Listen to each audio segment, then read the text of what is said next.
नमस्कार, स्वागत आहे तुमचं सुषमाज किचनमध्ये। हिवाळ्यामध्ये फ्रेश मटारच्या शेंगा ह्या भरपूर प्रमाणात येतात। त्यामुळे आज आपण फ्रेश मटारच्या शेंगा वर्षभरासाठी तुम्ही हे फ्रोझन मटार घरच्या घरी कसा तयार करायचे ते पाहणार आहोत। अजिबात रंग न बदलता अगदी सोप्या पद्धतीने आज आपण मटार हे वर्षभरासाठी स्टोअर करणार आहोत। व्हिडिओ शेवटपर्यंत बघा, तसेच व्हिडिओला लाईक करा, रेसिपी शेअर करा आणि माझ्या जे चॅनलवर तुम्ही नवीन असाल तर सबस्क्राईब करायला विसरू नका। आता आपण व्हिडिओला सुरुवात करूया। वर्षभरासाठी मटार कसे साठवायचे ते अगदी सोप्या पद्धतीने पाहणार आहोत। हे जे मटार आहेत, मी 1 किलो मटारच्या शेंगा आणल्या होत्या, त्या व्यवस्थित सोलून घेतल्यात। सोलल्यानंतर यातले असे बारीक खराब मटार मी पूर्णपणे काढून टाकलेले आहेत। सोलून घेतल्यानंतर हे फ्रीजमध्ये अजिबात ठेवायचे नाहीत। शेंगा व्यवस्थित कापडावरती थोडासा एक 5 ते 6 तास सुकवून घ्यायच्यात। कोरडेच आपले हवेमध्येच ते सुकून घ्यायचेत। त्या पद्धतीने हे मी सोलून 5 ते 6 तास सुकवून घेतलेले आहेत। हे मटार स्टोअर करण्यासाठी तुम्ही अशा पद्धतीच्या झिपलॉक बॅग किंवा ह्या बॅग किंवा मग आपली जी किराणा मालाची पिशवी असती त्यामध्ये पण तुम्ही स्टोअर करू शकता, किंवा मग असे जे यूज अँड थ्रोचे डब्बे असतात त्यामध्ये पण तुम्ही स्टोअर करू शकता। मी या पद्धतीच्या माझ्याकडे बॅग आहेत, यामध्ये हे मटार मी स्टोअर करणार आहे। हे मटार मी न उकडता याच पद्धतीने अगदी वर्षभरासाठी पण छान राहतात। आता हे जे मटार आहेत या बॅग मध्ये आपण भरून घ्यायचे।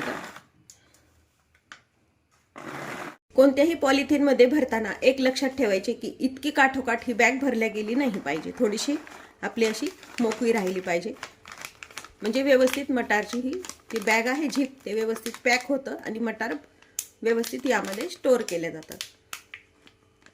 पूर्णपणे जास्त पॅक अशी बॅग कोणतीही असो ती भरून घ्यायची नाही। या पद्धतीने आपण या बॅग भरून घ्यायच्या आहेत।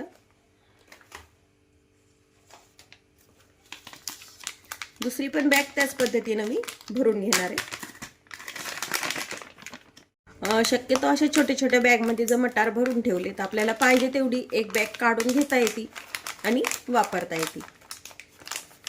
आता मी 3 बॅग ह्या भरून घेतलेल्या आहेत। बाकीचे जे मटार आहेत मी या डब्यामध्ये भरून ठेवणार आहे। यामध्ये पण अगदी फुल डबा नाही भरायचा, थोडासा कमीच ठेवायचा भरताना। असा इतका कमी राहील असाच हा मटार यामध्ये भरून घ्यायचे आणि झाकण याचं लावून घ्यायचं। तुमच्याकडे कोणतेही स्टीलच्या डब्यात पण तुम्ही हे स्टोअर करू शकता।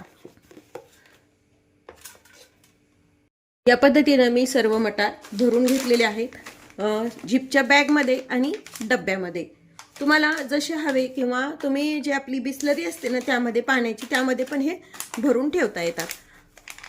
तुमच्याकडे ज्या बॅग अवेलेबल असतील त्यामध्ये तुम्ही हे भरून घ्यायचे आणि डीप फ्रीज मध्ये हे मटार ठेवून द्यायचे। नॉर्मल फ्रीज मध्ये अजिबात ठेवायचे नाही, डीप फ्रीज मध्ये ठेवले तरच हे वर्षभर छान राहतात।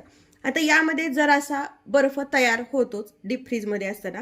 वापरताना काय करायचं, ही जर बॅग मधले वापरायचं असेल तर बॅग आपली काढायची आणि डायरेक्ट आपल्या नॉर्मल पाण्यामध्ये टाकायची, पूर्णपणे याचा बर्फ आपला निघून जातो। डब्यातलं वापरताना पण 10 ते 15 मिनिट बाहेर मटार काढून ठेवायचे आणि 10-15 मिनिटांनी हे वापरायला घ्यायचं। त्यामुळे तुम्ही कोणत्याही मटारच्या रेसिपी करताना झटपट हे आपले ताजे मटार घरच्या घरी तयार करू शकता। तुम्ही जर माझ्या चॅनलवर नवीन असाल तर चॅनलला सबस्क्राईब करा, व्हिडिओला लाईक करा, तसेच रेसिपी शेअर करायला विसरू नका। तुम्ही वर्षभरासाठी मटार कशा पद्धतीने स्टोअर करता हे कमेंट करून नक्की सांगा। अशाच नवीन रेसिपी सोबत पुन्हा भेटूया, तोपर्यंत बाय बाय। व्हिडिओ पाहिल्याबद्दल खूप धन्यवाद।